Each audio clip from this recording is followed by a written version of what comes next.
The brown leather bag sat alone on bench number 7 near the east gate of Harlow Green Park.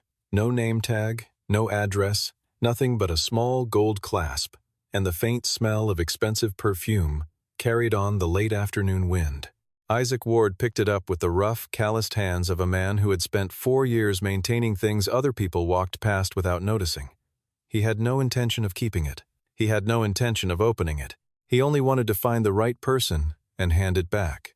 But when the security guard at the Cross Meridian building asked him to open it for inspection, and Isaac saw what was resting inside, he understood that this night was not going to end simply, and the entire city was never going to look at Evelyn Cross the same way again. Isaac Ward did not look like someone the city noticed. He wore the faded blue uniform of the Parks Department, work boots with thick rubber soles, and a cloth handkerchief folded into his back pocket not out of habit, but because his son Eli had nosebleeds when he ran too fast, and Isaac had learned to always carry something useful. It was 5:45 on a Wednesday in late October. The last visitors had filtered out of Harlow Green Park an hour ago, leaving behind empty juice boxes, a forgotten plastic shovel near the sandbox, and the kind of quiet that only large outdoor spaces hold at the end of the day. Isaac moved along the eastern path with a trash picker and a canvas bag, checking the lampposts one by one, the way he did every evening before logging out. He was not hurrying. He was never hurrying. He was the kind of man who did his job fully, or not at all. Eli was sitting on the low concrete step outside the small maintenance shed near the park's back corner, the way he did every afternoon after school. He was 7 years old, with a gap between his front teeth and a tendency to chew on the end of whatever pencil he was holding. That afternoon he was drawing in a spiral notebook, pressing hard enough that the lines showed through to the next page. Beside him on the ground, rolling back and forth on the uneven concrete, was a small blue toy car, the same one his mother had given him the Christmas before she died. Isaac checked his watch. 5:47. The corner grocery on Farrell Street closed at 6. He ran a quick mental calculation: milk, bread, maybe 1 apple for Eli's lunch tomorrow. He had just enough, if he skipped the coffee he usually bought on the way to his morning shift. He had been making that same calculation for 2 years. He had stopped feeling sorry for himself about it after the first 3 months. There was too much else to tend to, and self-pity had a way of eating the hours you needed for other things. Diana had died on a Tuesday morning in November, 2 years ago. A car accident on the eastbound overpass, not her fault, nothing she could have done differently. She had been 30 years old. Isaac had spent her last 3 months in the hospital beside her, sitting in the plastic chair by the window and reading aloud from whatever paperback Eli had left on the side table, and when she was gone, he had taken Eli home, looked at his son's face in the morning light, and decided that grief would have to find a place in the corners of things rather than at the center. There was a child who needed breakfast. There was rent. There was a job to go to. You kept moving because there was someone beside you who needed you to keep moving, and that was a reason as honest as any other. He had not been back to bench number 7 since the afternoon. Diana sat there with Eli the last summer she was healthy, watching the pigeons and drinking lemonade from paper cups. He walked past it every evening on his final sweep. He had never once sat down on it. Some things you preserved by staying a careful distance away.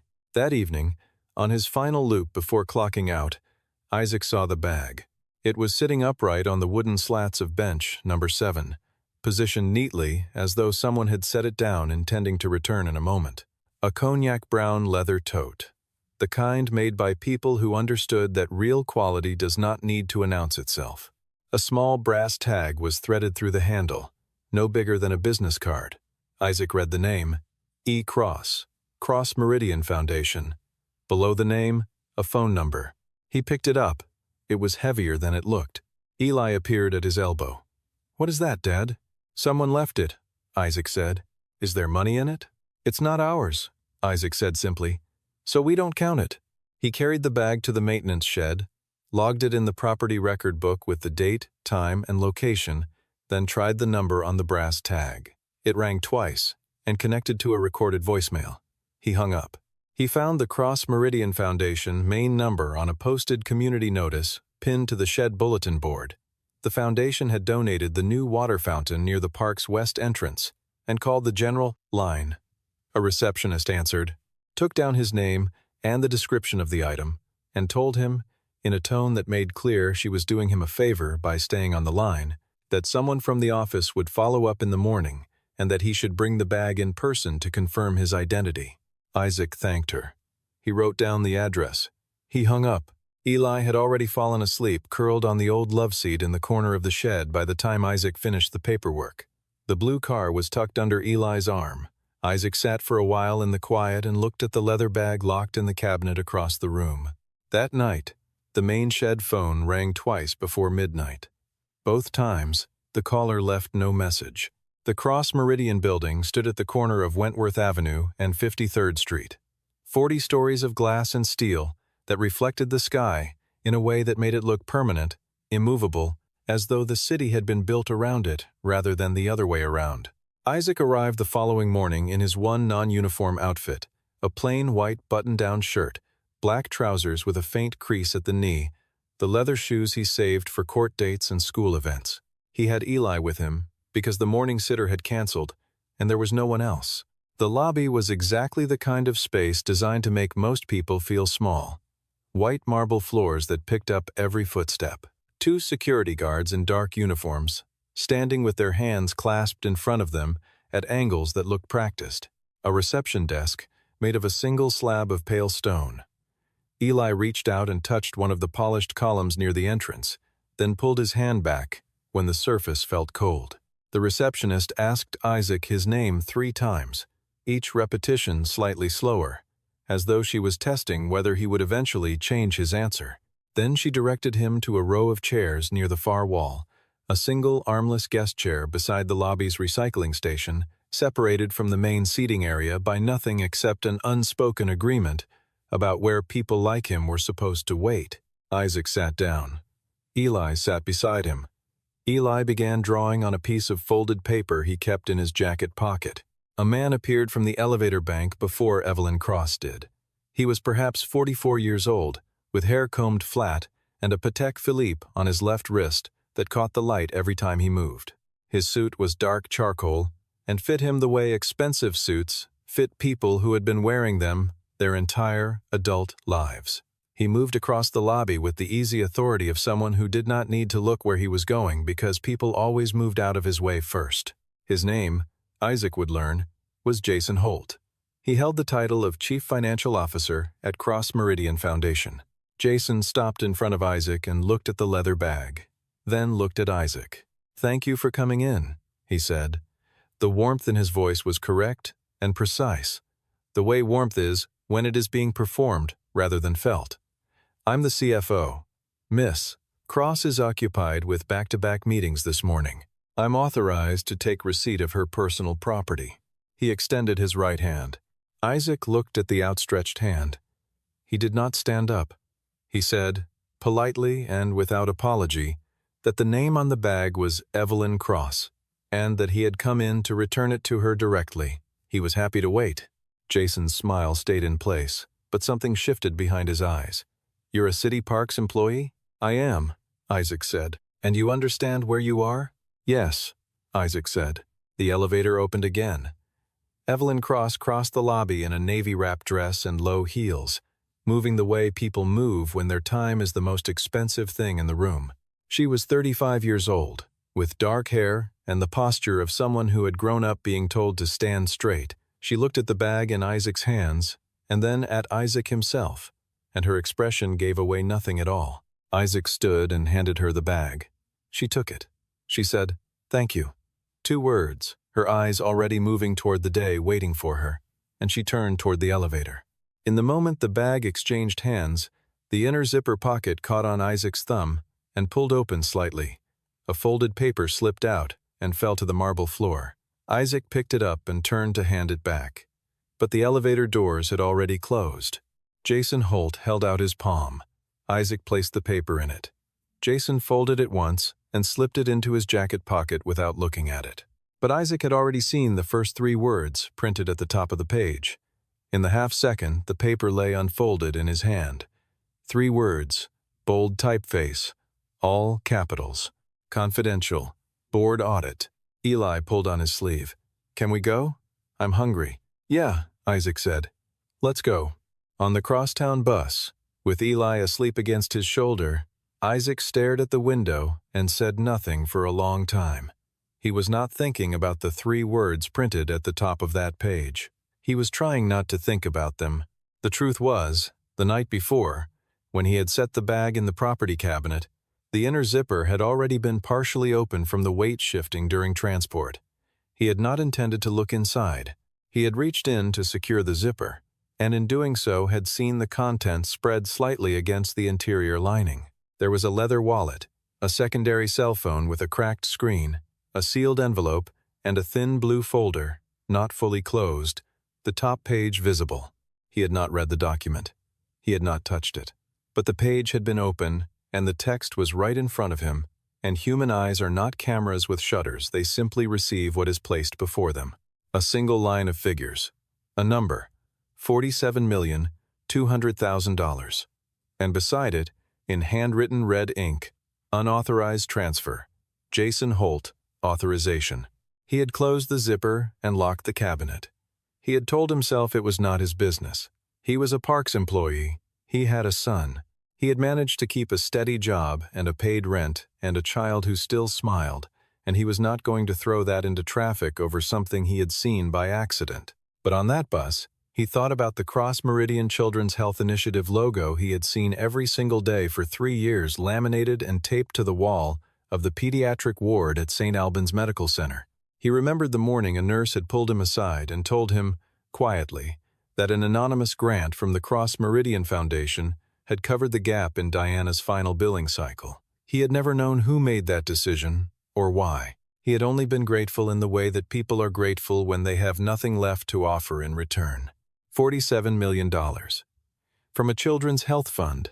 He looked at his son sleeping against his arm, the blue car held loosely in one small fist. Sometimes you see something, Isaac said quietly, to no one, and you have to decide whether you're going to pretend you didn't. 2 days passed. Isaac returned to his shifts, raked the elm leaves from the east path, replaced a broken plank on the bridge over the drainage channel, and signed off on the October maintenance log. Eli drew more pictures in his spiral notebook and asked for French toast on Thursday morning, and got it because Isaac had bought a half-dozen eggs on sale. On Thursday afternoon, a man appeared on the path near the maintenance shed. He was not wearing a suit jacket. His collar was open. He looked like someone who had dressed carefully to appear casual. Isaac recognized him immediately. Jason Holt sat down on the bench nearest the shed and waited without speaking until Isaac set down his equipment and looked at him directly. "What did you see in that bag?" Jason asked. The question was conversational. That was the most dangerous part of it. "I returned the bag," Isaac said. "That's the whole story. I think you might have seen something you didn't intend to see. I'm not accusing you. I'm simply asking." Isaac said nothing. Jason produced a plain white envelope from his jacket and placed it on the bench between them. $15,000, he said, "for your household expenses, for your son. No conditions, no follow-up, no record. You don't have to do anything. You don't have to say anything. You simply continue your life." Isaac looked at the envelope. He looked at Jason. He did not pick it up. Jason left the envelope on the bench and leaned back slightly. And then he said, in a quieter and more careful voice, the name of the elementary school Eli attended. He mentioned the number of the bus route Eli took home on Tuesdays and Thursdays. He noted that Isaac's evening shift ended at 6, and that the maintenance shed was in a section of the park not covered by the municipal camera grid. He said none of this as a threat. He said it the way a person recites information simply, accurately, to demonstrate that the information exists. Isaac stood up slowly. His hand was still holding the pruning shears he had set down a few minutes before. "You just told me everything I needed to know," he said. Jason picked up the envelope. He left the way he had come, through the east gate, not hurrying. After he was gone, Isaac took his phone from his pocket and looked up the Cross Meridian Foundation staff directory on the city business portal. He found the name Grace Adler, listed as executive assistant to the CEO. He called the main line, asked for Grace Adler, and left a message when her voicemail picked up. He said his name clearly. He said he needed to speak with Miss Cross. Not about the bag, about the man who had come to see him after he returned the bag. That evening, Isaac checked the door lock twice before bed. Eli was watching him from across the kitchen. "Are you scared, Dad?" "No," Isaac said, testing the bolt a second time. "I'm being careful. There's a difference." Grace Adler received the message the following morning and brought it to Evelyn Cross before the first scheduled meeting of the day. Evelyn read the name, read the message, set the paper down, and said nothing for a moment. Then she read it again. She had known about the audit report for 6 weeks. She had been building the case carefully, the way you build a case against someone who has access to every system and every person inside an organization, slowly, quietly, gathering from the outside in. The blue folder she carried in her personal bag was a working copy of the internal audit, not the original, because the original was already secured off-site with the Foundation's independent legal counsel. She had not expected to lose the bag. She had not expected anyone to find it and return it, least of all intact. When Grace came back with a background summary on Isaac Ward, Evelyn sat with it for a long time without speaking. Isaac Ward, 31 years old. City Parks employee, 4 years of service. Exemplary record.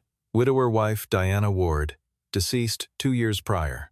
Cause: motor vehicle collision on the eastbound overpass, November, a Tuesday morning. The other vehicle, a Cross Meridian Foundation Company car, driven by a contractor returning from the Foundation's annual autumn gala. The contractor had a blood alcohol level of 0.14. The Foundation's legal team had arranged an out-of-court settlement within 6 weeks. Isaac Ward had accepted the settlement. He had not pursued further legal action. The person who had processed and authorized that settlement on behalf of the Foundation was Jason Holt. Evelyn sat very still. She had signed the final settlement summary document. She remembered the document number, the date, the dollar figure. She had not known the name of the woman who died. She had not asked. It had been a line item in a quarterly risk management review, and Jason had handled everything, and she had signed. A man who had reason, real, permanent, irreversible reason to hate the name Cross Meridian had found a bag belonging to her, had returned it without opening it, and had left a message not to complain, but to warn her that someone inside her own organization had come to pressure him into silence. Evelyn told Grace to arrange a meeting. Off calendar, not in the office. They met at Harlow Green Park on a Saturday afternoon, in the quiet, open area near the West Fountain. Grace stood at a respectful distance. Evelyn wore a plain wool coat with the collar turned up and her hair tied low. She looked smaller than she did in photographs. Eli was on the swing set at the edge of the playground. Isaac stood when he saw her approaching and offered his hand. She shook it. "You want to talk about Jason Holt," she said. It was not a question. "I want to know if you already knew what he was doing," Isaac said. That was also not a question, and Evelyn respected him for it. She told him the truth without preamble. She knew about the unauthorized transfers. She had known for 6 weeks. She had been building a case with external counsel, because if she moved too quickly, Jason had enough administrative access and enough contingency plans in place to redirect the evidence trail onto the department heads who had countersigned the transfer authorizations without understanding what they were signing. She needed a witness outside the organization, someone Jason could not reach, edit, or discredit from within. Isaac listened, Evelyn said. The money came from the Children's Health Initiative, $47,200,000, across 11 hospital programs over 18 months. Isaac looked at the swing set, at Eli's small feet pointed at the sky. St. Albans Medical Center, he said. Pediatric ward. Yes, Evelyn said. She watched his face. He did not look angry. He looked like a man absorbing something he had already suspected but had hoped was not true. She told him the rest. She told him about the settlement, about the company car, about the document she had signed without asking the victim's name. She said the words plainly and without softening them, because he deserved that. The silence between them lasted for a while. Eli ran over from the swing set, out of breath, and held up a drawing he had made in his notebook. Dad, the swing is stuck on one side. I'll fix it in a minute, Isaac said. He went with Eli to the swing set, crouched down, examined the chain, and worked it free with 2 turns of his wrist. He gave the swing a gentle push. Then he came back and sat down on the bench across from Evelyn. What do you need from me? He said. She told him, a sworn statement, notarized, describing what he had seen, the date, The time, the location of the bag, the contents visible when the zipper shifted, the specific text he had read. He was an independent witness, with no internal stake, no professional connection to the foundation, no prior relationship with any of the parties. Jason had already built a legal counterargument based on the claim that no outside witness existed. Isaac's statement would dismantle that claim before it could be used. Isaac nodded once. He said he would do it. She asked if he wanted to know why she was asking someone in his position, given everything the foundation had done to his family, to help protect her. He thought about that for a moment. He said, "Because it's not about your foundation. It's about 11 hospitals and the kids in them. I didn't need you to be perfect. I just needed you to be trying to fix it." Evelyn Cross had not cried in front of anyone in 3 years. She did not cry then, but she was quiet for a moment longer than she needed to be. The prepared statement took 3 days to complete with the foundation's external legal team. Isaac sat in a conference room in the law firm's office on a Tuesday afternoon, with Eli beside him eating crackers and drawing trucks, and answered every question directly and without embellishment. He stated what he had seen, and only what he had seen: the position of the bag, the time it was found, the way the contents were visible when the zipper shifted, the specific figures, and handwritten notation on the top page. He did not speculate about intent. He did not characterize Jason Holt's behavior. He described what was in front of him. That was all that was asked of him, and he did it completely. Jason had anticipated this. His legal team filed a preliminary objection 2 days before the board meeting, arguing that Isaac's statement was inadmissible as it constituted unlawful inspection of confidential documents by a non-party.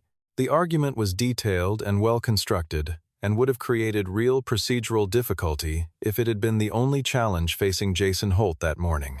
It was not. The Cross Meridian Foundation emergency board meeting convened at 9 in the morning on the 38th floor, in a glass-walled conference room from which you could see 3 bridges and the Gray River between them. 12 voting board members were seated at the long table. Jason Holt sat on the left side, flanked by his own legal counsel. He was composed and well-dressed, and gave the impression of a man who believed the mathematics still worked in his favor. Isaac sat in the witness chair at the near end of the table. He was wearing the same white shirt. He had brought nothing to hold. Jason's attorney moved immediately. "With respect to the board, the witness before you today has no relevant professional credentials, no standing in financial matters, and no basis for interpreting what he claims to have read. This testimony should be treated accordingly." Isaac turned slightly toward the speaker and said, in a level voice, "I don't need financial credentials to read a name and a number. I only need to know how to read." There was a pause at the table. One of the board members on the far end lowered his pen. Evelyn Cross stood at the head of the table and presented the evidence in sequence. First, the complete internal audit report, authenticated and certified by the external firm. Second, the records of all 47 transfer authorizations over the 18-month period, each one bearing Jason Holt's digital signature and a secondary approval code, issued exclusively from his administrative login. Third, the backup server archive email. The email had been sent by Jason Holt to an outside financial intermediary 48 hours before Isaac returned the bag to the building. The subject line read, "Processing Review." The final line of the message read, "Destroy file copies by Friday." The board chair set a printed copy of that email on the table in front of Jason Holt. Jason did not speak. His attorney began to object, paused, and did not finish the sentence. The board chair asked Jason to step outside the room while the independent audit team began their formal review. 2 building security officers positioned themselves on either side of the conference room door. Jason walked the length of the table toward the exit. He passed the chair where Isaac was sitting. He did not look at him. He did not say anything. He walked out of the room, and the door closed behind him. The story was on every news outlet by midday. The headline that spread fastest read, "Cross Meridian, CFO, charged in $47 million children's fund embezzlement." By evening, the number of hospitals affected had been confirmed. 11 pediatric programs across the city, 3 of which had already cut treatment capacity for uninsured children in the previous fiscal year, due to what they had been told were budget shortfalls from the foundation. The money had moved through a series of offshore transfer accounts. The process had been running for 18 months. Isaac's name appeared in the coverage before he knew it would. A reporter found him the following morning in the park. He was fixing the latch on the East Gate storage box. He said he had nothing to add beyond what was already in the public record. The reporter asked if he considered himself a hero. He thought about that for a moment, then said he had returned someone's bag and told the truth when asked. He picked up his tools and went back to work. Eli's teacher showed the class a news article the following afternoon. She asked Eli if the man in the photo was his father. Eli said yes and continued coloring the diagram of the water cycle she had drawn on the board. But that evening, at the kitchen table, he looked at Isaac over his cup of soup and said, "You did the right thing, didn't you, Dad?" It was not a question. Isaac said, "I didn't do the wrong thing. That's usually enough." Evelyn Cross released a public statement the same day. She announced the immediate restructuring of the Cross Meridian Foundation's board governance, a full, independent audit of all operational accounts going back 5 years, and a complete financial restoration of the Children's Health Initiative, the entire $47,200,000 to be returned to the 11 hospital programs within 90 days, with an additional allocation to cover the treatment gaps caused by the shortfalls.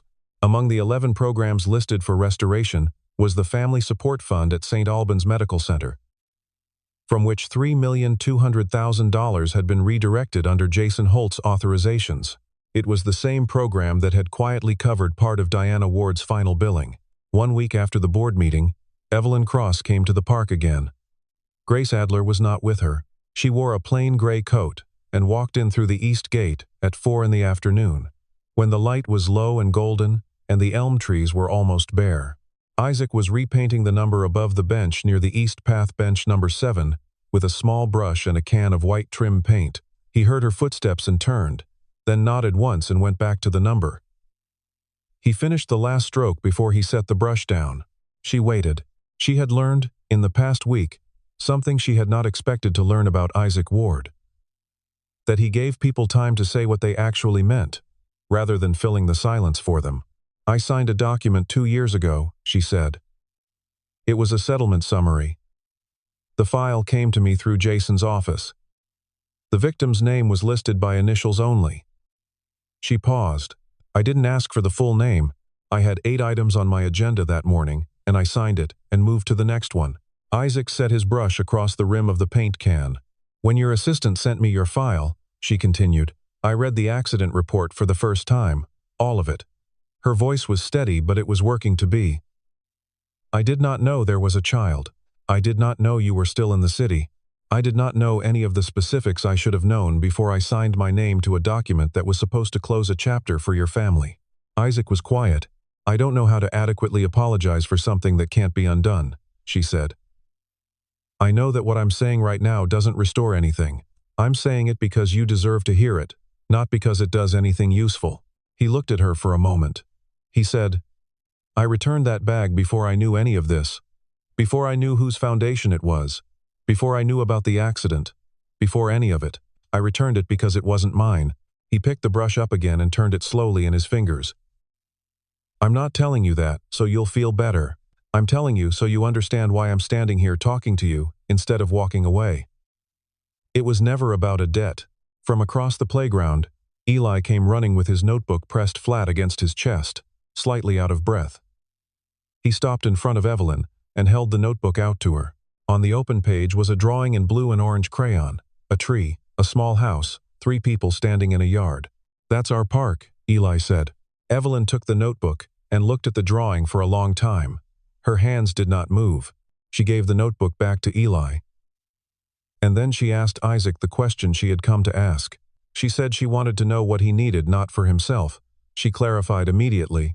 She understood what his answer to that would be. She wanted to know what mattered. He did not ask for a job. He did not ask for money or recognition or anything with his name on it. He said, "That Children's Health Fund. Don't let it be a name on a plaque anymore. There are a lot of kids in this city whose parents are making the same calculations I make every week. And they don't always have the margin I have. Some of those 11 programs make them permanent, make the funding a condition, not a gift." She said she would. He believed her. 3 months passed. The leaves came back to the elm trees slowly.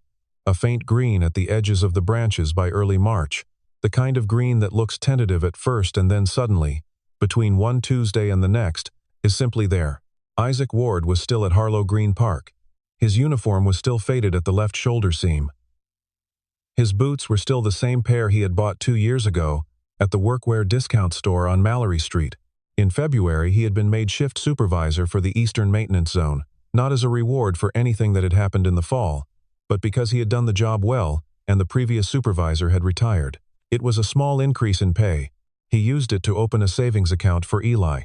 One morning, a new spiral notebook appeared on the concrete step outside the maintenance shed, where Eli always waited in the afternoons. It was a good one, heavy paper, with a forest green cover.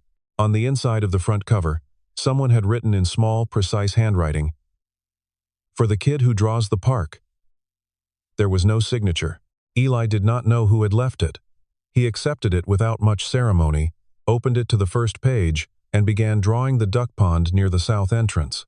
Isaac watched him from the doorway of the shed and said nothing.